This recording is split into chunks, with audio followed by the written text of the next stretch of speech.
Hello everybody and welcome to this playthrough for Pro and Expert Division for the Dreaded Dunes and the Ancient Tombs 9-hole cup with modifier of a better cut line but also increased wins. Before we take a closer look, make sure that you do hit the thumbs up button, also subscribe to the channel and turn on the notifications. For those of you that do want to take the next step in your game and also get 9-hole cup guides for expert or master, we're doing guide for the qualifying round and the final round. Scan the QR code here on the screen or you go directly to patreon.com/golfclashtommy.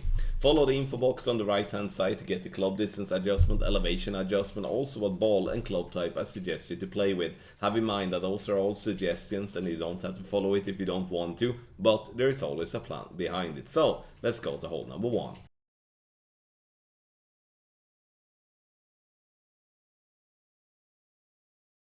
For hole number 1, we're gonna play straight down the fairway. Here is also a possibility to send it if we do have the tailwind for it, but we do not. We do have a crosswind, and then we're using the 6 topspin and some left spin and trying to just bounce in between the 2 bunkers there on the fairway.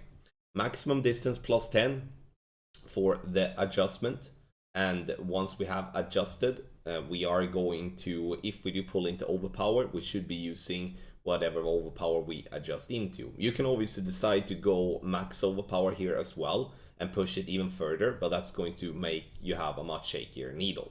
In headwind, especially using a ball with more power is definitely something to be suggested as well. That will help making the drive easier. You can obviously reach longer, and then the second shot will be fairly, not fairly easy, it will still be a short iron towards the pin. Now, second shot, there is a difference here from bouncing on the green with your first bounce or bouncing on the fairway with your first bounce. The difference is the height of the second bounce. So the higher the second bounce is, the more effect the ball will have once it hits the ground to it hits the second bounce. So therefore, this type of shot is going to be needed to be played like around 30 to 35% elevation, not the 20 that I'm playing. But in many of the cases, like in straighter winds and stuff, then 20% elevation is perfect. Whereas if we're playing on green, it's going to be all from 0 to 10% elevation on the second shot. So it's very important that you somewhat find what works for you. And if you have the possibility, land on green instead of landing on the fairway before the green with your second bounce. Sorry, first bounce, not second.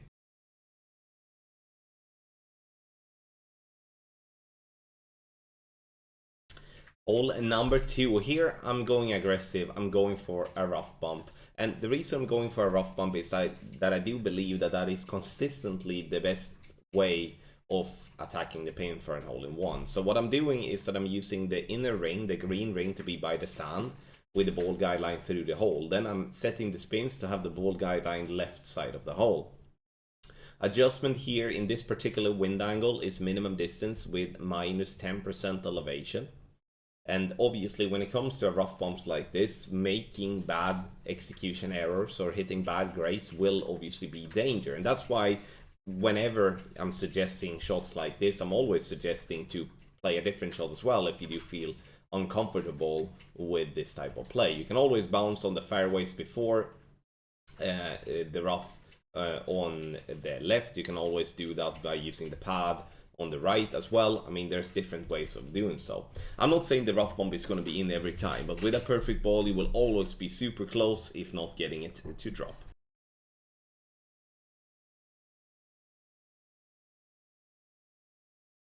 On hole 3, here we do want to have a side spin 3 ball. I would recommend to play with a kingmaker in headwind always.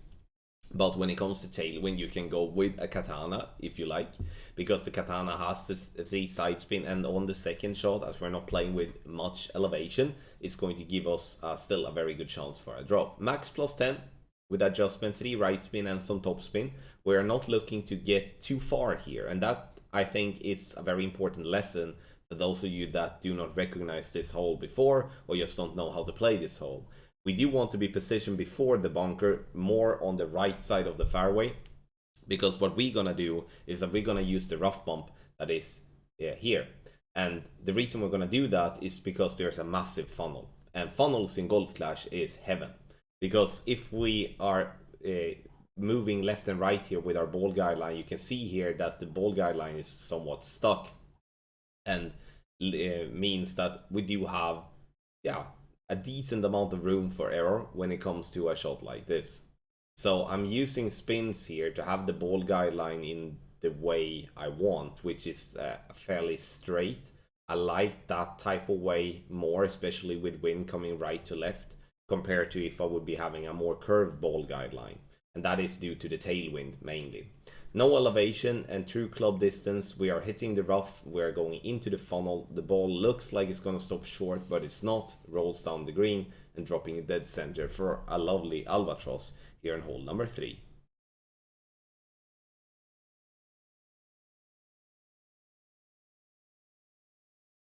On hole number 4, I see a lot of value in playing the rough bump. I do believe that eliminating the second bounce and the third bounce, or I would say we have a little second bounce, but eliminating a lot of that is going to help us a lot when it comes to dialing in shots like that. That's why rough bumps in general are the best way to attack the pin on many of the par 3s and also approach shots on par 4s and on par 5s. 20% elevation, and here it's all about what type of wind direction you have. It can be medium distance, can be max distance as well when it comes to the club distance that we're choosing. Now pulling down into the bunker obviously makes us lose a little distance, and that's something we need to have in mind. It bounces into the rough and rolls up, and missing that one on the right hand side because I'm playing it max distance instead of medium distance. I made the wrong call, which is obviously something I'm gonna have to live with, but the rough bump definitely offers a good chance for an hole-in-one.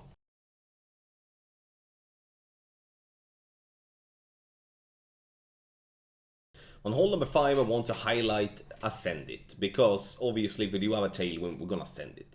And the good part with this par 4 is that it's a short one, and this one you can actually attack the pin for an hole-in-one.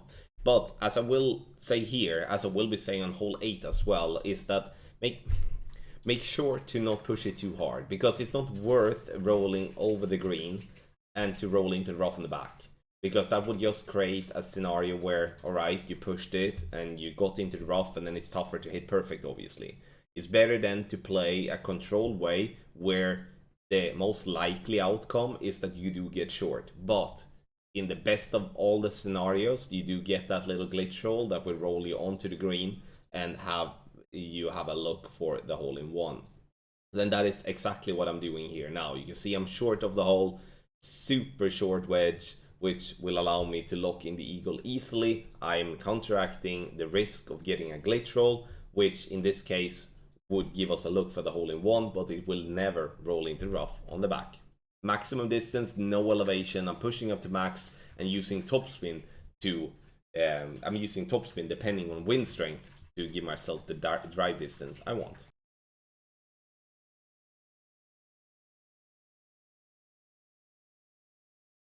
On the drive on hole number 6, and we do have tailwind, and which is the good thing. Now we can attack the pin in a very nice way and give ourselves not a good look. It's going to be a look at least, and that's good enough on a tough par 5 like this. I would recommend, if you have the possibility, to play with a power 4 or a power 5 ball. The reason for that is that second shot's going to be long, and if you do have the possibility to play with the sniper instead of the cataclysm, I mean, I would take that all day and every day, especially if you do not have cataclysm level 7 or level 8. Max plus 10, I'm using max OP with a slow needle. I do want to get to a specific distance, because that's one of the tricky parts with this hole as well, is that it's very easy if using too much topspin to either have dead bounces or have a glitch roll, and then the difference in yardage of your drive might be all the way up from 20 to 30 yards. That's very difficult to dial in. Now on the second shot is going to be somewhere between medium and maximum distance, and using a club with a good ball guideline is crucial if you're gonna give yourself a chance for a drop. Adjustment is going to be 20% elevation, and then either, you know, medium or maximum or somewhere in between. Again, depends on where you are in your club range. Great ball, unfortunately, but you will see you see the trick. You see what I'm doing? It hits the rough and it rolls left of pin where a perfect would have been closer. Not sure it would have been in though, but it would have been closer, and this rough bump offers a chance for an Albatron, but super tough Alba to get. Not many will get it.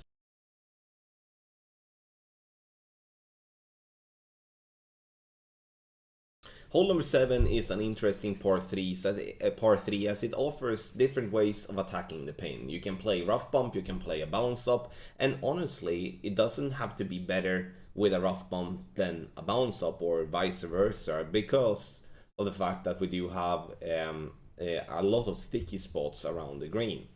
So find your way of playing and stick with that. Here I'm using a rough bump and adding spins to get the ball guideline through the hole with the red ring to be by the sand and the rough line.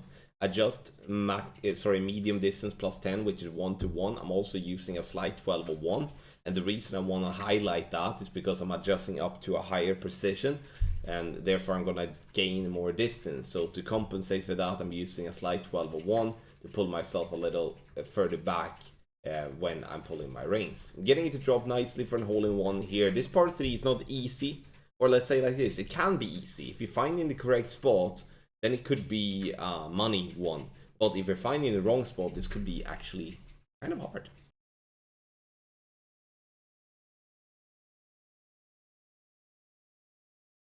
In tailwinds on hole 8, and we're gonna send it, and that's what I want to highlight and lift up here in this video or in this playthrough as well. I'm using a power 5 ball because the power 5 ball is gonna be required, or it's, yeah, let's say like this, you can make it over with a lower power ball, but using a power 5 ball will make sure that even with the crosswind and tailwind angles that you're always gonna reach over without any issues. We do want here to find a way of playing a controlled send it. We're not really going for the pin, we're going to get close to the green. I personally like to try to play from being short of the green for one other reason as well. And the reason for that is that if we do get the ball to go onto the green, there's literally no fairway behind the green. It's rough immediately.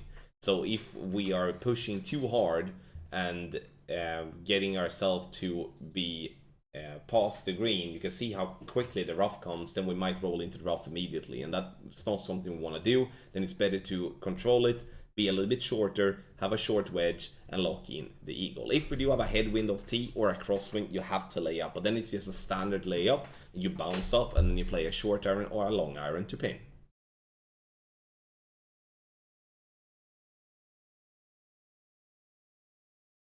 On the drive here on hole number 9, we're using the Apocalypse here because we do want to have the power but also the curl. You can see there at top that the fairway slopes right to left, and to be able to counteract the ball rolling into the rough, we do want to have curl and to push the ball right. Here I'm using a Kingmaker, but using a ball with more power will most definitely be the better way to go, because it will help you on the second shot, and most importantly will help you if you're not having tailwind on the drive. Bounces on the fairway over the rough, and we're landing nicely here now on this fairway, nowhere near to roll into the rough at all. See here, 416 yards, that's going to leave us a long iron from distance, and as I do not have as I do have the Goliath level 9 as a more generic club, there is obviously a possibility to play with the B52. You can also play with the Grizzly. The Grizzly's issue though is that you may not have the power enough on that club if you do have a shorter drive. So the safe option is definitely Goliath, but for those playing with the B52 or having the B52 level 6 or better, use that one instead, because it has the power and it also has accuracy, which will help when it comes to hitting great balls. 25% elevation, and its true club distance is going to be somewhere between medium and maximum distance of our club. And a perfect ball here will offer a good chance for an albatross from distance. Bounces into the rough, rolls down, and we're getting it dead center for an albatross here on hole number 9. Thank you so much everybody for watching this playthrough for Pro and Expert Division for the Dreaded Dunes and the Ancient Tombs 9-hole cup with a modifier of a better cut line and also higher wins. Scan the QR code here on the screen to get guides for tournament and tour play. You can start as low as $2.50. Thank you so much everyone for watching. Good luck in your Golf Clash game.